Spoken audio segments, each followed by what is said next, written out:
Hey folks, good afternoon. I want to just share a short message this afternoon, a short video, kind of from not just me, but hopefully from our church, and just encouraging you to consider a few things over the coming weeks as we go through this pandemic. My name is Nick Drake. I'm the pastor of Richland Baptist Church in Kingdom City, Missouri.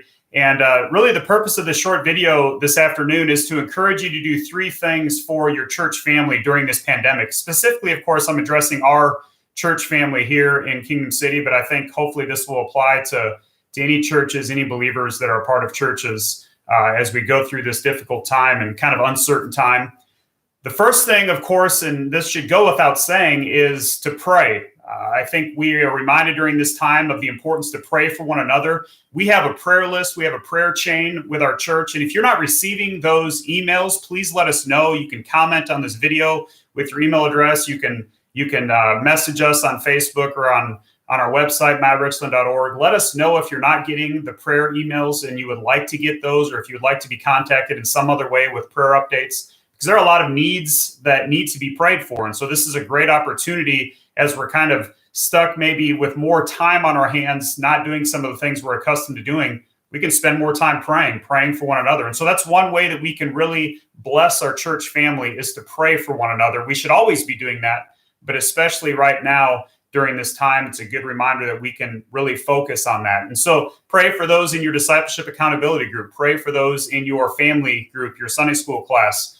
Pray for your family and friends, of course, but pray specifically for people in your church family, and pray for your one. We talked yesterday about who's your one. Are you praying for your one? And so let's do that right now. Let's really be intentional about spending time in prayer. Also, the second thing I want to encourage you to do is to reach out to others around you. Specifically, maybe pick up the phone. You might not be able to go visit somebody right now. You might be stuck at home, or you might be maybe trying to practice social isolation like we're supposed to be doing. So call somebody, send a text message, send somebody a message on social media or email. Let's reach out to one another in our church family to make sure folks are doing okay. Think specifically of those who maybe don't have an outlet that you might have to get to the store and get supplies or to get food.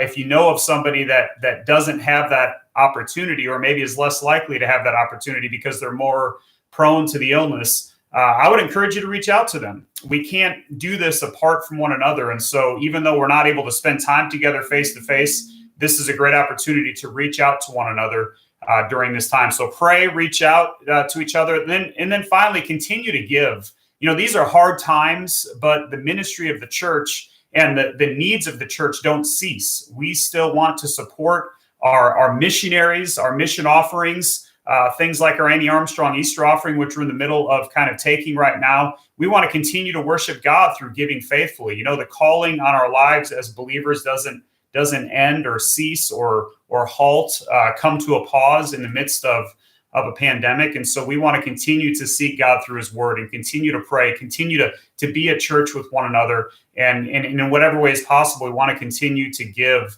as God blesses us. And of course, it might look differently right now because we might have less money. We might have jobs that are not able to pay right now. And so the giving might be a little different, but we need to continue to give. And so, we've got our church app that you can give through. You can give online at myrichland.org. Of course, some people are sending their tithes and offerings in physically to the church office, and but as members, and of course we're not talking to guests or visitors, we're talking specifically to one another as church family members. If we're a part of the church, if we call ourselves followers of Jesus, we know that we need to continue to be faithful to God and to his word by giving faithfully to his church and to his mission to bring the gospel to the nations. And so we have a larger than usual, possibly benevolence needs right now with people that are hurting, and food pantry and different things like that. So we want to encourage you to continue to give. So again, just continue to pray specifically, pray intentionally, spend more time in prayer, continue to reach out to those around you, especially those who might be more vulnerable right now, and then continue to give faithfully as God would have you to do. I hope that's helpful, and let's walk alongside one another. Let's encourage one another. Let's pray for one another. Looking forward to seeing what God does in the midst of this. God's in control. We need not fear. We need not panic, of course, but let's trust God and let's see what he'll do in this pandemic right now. Thank you for watching. Hope this is helpful and encouraging.